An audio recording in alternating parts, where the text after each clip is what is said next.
એલા ભાઈ આવું બધું કોણ હતું આટલી બધી સ્પીડમાં ગાડી લઈને ગયું? બસ ભાઈ તું આટલી સ્પીડ જોઈને બી ગયો. આના કરતા વધારે સ્પીડમાં ગાડી તો હું હલાવું. હું મોટો સ્ટન્ટ બાજ હો. રેવા દે ભાઈ, આ તારા કામની વસ્તુ નથી ને, તો આવા મોટા બધા ફાકા નો માર. તને એવું લાગે હું ફાકા મારું? રે તું હું મારી ગાડી તને સ્પીડમાં હલાવીને બતાવું. અરે ભાઈ રેવા દે, હું તો મસ્તી કરું છું. અરે ના ભાઈ ના, તે મારી મસ્કરી કરી જ હુકામ ને. આજ તો હું મારી ગાડી લઈ આવું અને સ્પીડમાં હલાવીને જ બતાવું.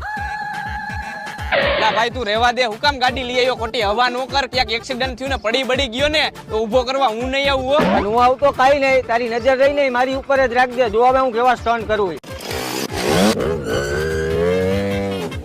જોયું ને ભાઈ આપણી સ્પીડ અને આપણા સ્ટન્ટ. અરે હા ભાઈ, તારી સ્પીડે જોઈને તે કીધું ઈ સાચું હો ભાઈ, તું તો બહુ મોટો સ્ટન્ટ બાદ નીકળો. ઉભો એક મિનિટ, ફોન આવે. હેલો હાલો, તારા ભાઈબંધો અહીંયા નાલા નીચે એક્સિડન્ટ થયું ને મરી ગયો હે. શું વાત કરે? મારો ભાઈબંધ તો આવી રહ્યો.